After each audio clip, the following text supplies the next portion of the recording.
Greetings, salutations, hello, fellow nations. My name is Phil, and that, of course, is Phil with one L. And I really enjoyed Star Things. No, Stranger Wars. No, Star Wars Stranger Things. No, that's not it. I really liked the Space Goonies show. Okay, I'm kidding. Obviously, I really enjoyed Star Wars Skeleton Crew. Is that like a hot take? I don't know if that's a hot take or not.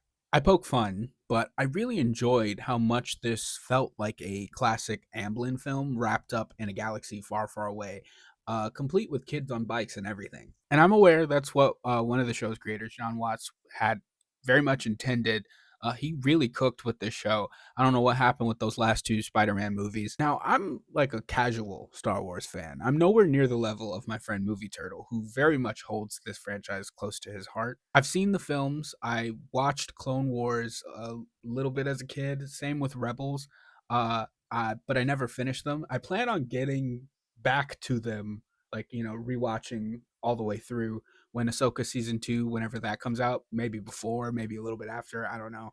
Still haven't decided. It's a lot of television. I just wanted to set the frame for the mindset of which I'm approaching this review with. To me, some of the most interesting stuff they've done movie-wise is Rogue One, and the most interesting thing they've done television-wise is Andor, which is a spin-off of Rogue One. Under the umbrella of the mouse, everything has been legacy characters. In the beginning, it was really captivating with The Mandalorian, which was a super enthralling take on what if you gave Space Batman a little green baby. And even then, I don't know if that show would have been as popular or taken off nearly as much as it did if that baby wasn't a cutesified, marketable version of one of the most famous characters, not just in Star Wars, but like cinema. Season 1 of The Mandalorian was this immaculate sci fi Western chapter that took place in a small corner of the Star Wars universe. But the minute they started tying it into everything else is kind of when the show's tires started to get a little flat. The Book of Boba Fett exists, and so does Obi-Wan. Oh, okay, well, maybe that's a little unfair. Obi-Wan has some decent elements and kind of managed to land on its feet.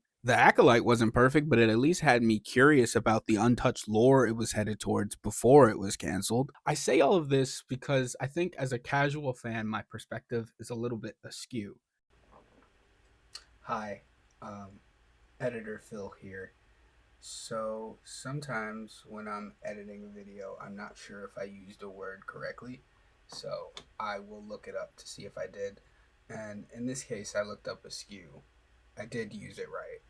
That is the word I was looking for. But when you look, when you look it up, the web page is crooked, which is a really corny, dumb joke. But whatever intern at Google came up with that deserves a raise because it made me laugh way harder than it had any reason to as I edit this video at like 3 in the morning. Am I losing my mind? That has yet to be determined. Fan service only partially works on me. Like, I saw enough of Clone Wars as a kid to know who Cad Bane was, and it was cool to see him in live action, but it didn't exactly save the Boba Fett show for me. I know who Ahsoka is, and it was cool to see her in live action, but I haven't watched her show yet because I haven't watched all of the animated canon. So I really didn't know what to think of this show when they announced it 3 years ago. I didn't know what to think of it when I saw the trailer. Hell, I didn't even know what to think of it when I finished the first episode. I wasn't really feeling it, and I was almost prepared to step away from it until I watched the second episode, so thank God they did a 2 episode premiere. If you know me, you know I love space pirates. It's why I love Guardians of the Galaxy so much. It's why I'm a huge defender of Legends of Tomorrow. I think that's a really fun show. So I should have known that the show would have been a hit with me because it's so far removed from everything else the Star Wars universe has going on. I hyped up how much Skeleton Crew was going to feel like an Amblin movie, but I didn't see much discussion about how much of a pirate show it was really going to be. This show is swashbuckling with a capital S. I really enjoyed it. It felt so much like a pulpy chapter book. Like in this chapter, they meet an owl lady who gives them a treasure map. And in this chapter, they visit a planet that mirrors theirs but has an army of children. And then in this chapter, they go to a spa planet. A lot of the episodes end with a pretty great tag or cliffhanger, leaving you wanting more. Typically, with these shows, cliffhangers leave me feeling a little bit cheated, especially with these Disney Plus shows that feel like a movie that was paused 5 times. These cliffhangers, again, feel like a pulpy chapter book where you get to the end, something happens, and then you go, well, I was gonna go to bed, but now I gotta see what happens. There was gripping tension. Like I can't remember a time where I was this afraid for the safety of a group of characters. And you might think like, well, this is a kid show. Obviously, none of them are gonna get hurt, but they do a really good job at increasing the pressure ever so slightly to where you start to question, holy shit, like, are they in actual danger right now? Episode 6 was the best example of this. Bryce Dallas Howard needs to direct more. It makes no sense that outside of a couple of short films and documentaries, she hasn't made like a movie. I'm not saying that like, oh, documentaries aren't real movies. I mean like a narrative film. She hasn't made that yet, but she still gives us some of the best episodes of Star Wars television. Don't get me wrong, I do enjoy her as an actress as well. She gave us probably what is the funniest line reading of the decade. There! We gotta get you off this plane! What? She is so talented behind the camera. She's one of the few Nepo babies, like right behind Jack Quaid, that I'll actually defend. Okay, so those are my thoughts, like my non-spoilery thoughts before I go into like minor spoilers. I don't give a whole lot of context. I don't really talk about anything big that happens, but yeah, if you want to click away and go watch the show, do that. It's a good show. You will enjoy it, and I'll see you later. Okay, this show is basically a sci-fi take on Peter Pan, which is probably why I love it so much. Except in this story, the Lost Boys are stuck in Neverland and are trying to find a way back home. Except you replace Neverland with space. SM-33 is the Onyx Cinder's droid pilot. His name is literally Smee, which took me an embarrassing amount of time to realize. The main kid, Wim, is even a Peter Pan parallel because he thinks everything's a game. I thought this character's brash and impulsive decision making would be grating at first, but the more he and his friends are faced with the harsh dangers of the galaxy, you see him become more brave and start to take on the reality of the situation more seriously while never losing his childlike innocence and optimism. We made it out. But now we're stuck. You'll figure something out. 'Cause you're amazing, Fern. Starting off the series with him wanting to be a Jedi and ending it with him now maybe wanting to be a rebel gave me chills. It is the perfect trajectory for a character that has all of this fiery energy and longing for adventure. Neil is an S tier Star Wars character. Nope, that is not up for debate. He's essentially an alien Raleigh, but I love characters that fight with kindness, even in the face of those who abhor it. You can't make me, you'll never be able to make me hate a character like that. I adored the friendship between Fern and KB. I love that KB, a kid with these cybernetic enhancements, is almost coded as someone with a disability and how that influences their relationship. This show gets an additional star or point or whatever just for not having a third act breakup, which even Stranger Things did. I don't always hate this trope, like there's some times where it works, but these kids are thrusted into the darkness of space and stick together all the way through. They band together and they save the day with the greatest power of all: friendship. All of these kid actors do a phenomenal job. Never once did I question their performances. And I was able to remember all their names without looking them up. And they were Star Wars names. That's how you know I like this show. The only name that was a little too clunky to remember was Jod Nanawood. Speaking of, Jude Law is deliciously evil, which is no surprise. This man was born to be a villain. It's a shame Fantastic Beasts fell so flat because him being cast as Dumbledore was one of the best parts of the trilogy. And he didn't really get a chance to shine. And I never watched that Disney Plus Peter Pan movie, but I'm just going to assume that he's a better Captain Hook here than he was in that movie. The pirate parallels are so amusing once you start picking them out one by one. Instead of a hook for a hand, he has a lightsaber. Instead of walking the plank, you get thrown out an airlock. The cave full of treasure here is an old Republic mint. Jod almost crying, looking at the staggering amount of plunder he just pulled, with the credits reflecting on his face, followed by a magnificent villainous laugh.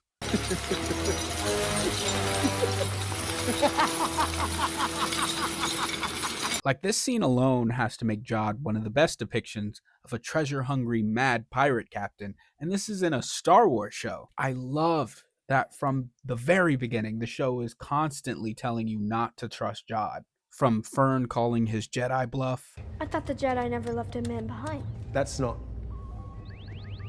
to previous adversaries giving warnings to the children. Children, listen. Crimson Jack is a scoundrel. All he wants is your treasure. Hey kids, don't trust this Slimo.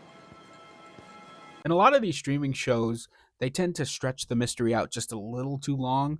And by the time we get to the reveal, everyone on the internet has already guessed it, and it isn't that satisfying. Here, the episode directly after introducing Jod has the kids have a discussion on whether or not he could actually be a Jedi, theorizing and asking all the questions we as the audience normally would. There's a million ways to make it look like something is floating. Name one. Repulsor lift, tractor beam, magnets, mirrors. String. String? Like a really thin string. You're just jealous of him. By doing this, they blur the lines really well, and suddenly you're not so sure because the kids aren't so sure. Maybe he's lying, maybe he's not. Maybe the show wants you to think he's lying, but he's actually a good guy, or vice versa. And then the show starts tripping you up because he comes back for them in episode 4. He gives Wim a harsh pep talk when he sees him crying, so you start to think that maybe this rogue pirate might have a soft spot. And even with the show raising as many flags and sirens as it possibly could, practically beating the audience over the head with it, I still kind of believed that, like the Guardians or the Legends, that these characters would become some sort of found family, with Jod becoming an almost surrogate uncle figure. And I wasn't alone because I saw a ton of fan art depicting Jod as this begrudging parental figure because we're so used to that trope. But no, like the show had been trying to tell us, Jod is not good. The betrayal still kind of felt like a gut punch. Like it feels like a twist villain reveal, even though it's not. We knew he was a bad person. He's got his motivation and his traumatic past. He's just a bad guy. There is no redemption arc to be had, at least for now. Who knows where they're going to go with him if we see him in the future. Instead, the surrogate uncle ends up being SM-33, with Nick Frost giving us the best droid performance since Alan Tudyk as K2SO, putting Long John Silver in the body of a robot. Can't say I remember no at-atting. Doing all of this, the show manages to tie everything back to the Star Wars franchise's central theme, hope.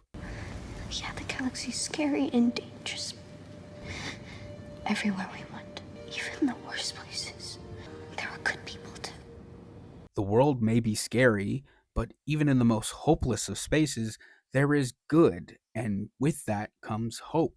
And this series made me believe that, just like Andor did. All those years ago at Star Wars Celebration, everyone was so hyped for the return of Boba Fett, Obi-Wan, and Ahsoka. Skeleton Crew and Andor were the shows that no one asked for, but somehow ended up becoming some of the best television set in the Star Wars universe. And I think that there is a lesson for both fans and Disney Lucasfilm in there. If we don't get a season 2, that would be fine. Some of the creatives have said that if they are given the green light, there will be a time skip for the second season, which makes sense because obviously kids age like they're taking a stroll on the beach that makes you old. Just look at the Stranger Things crew.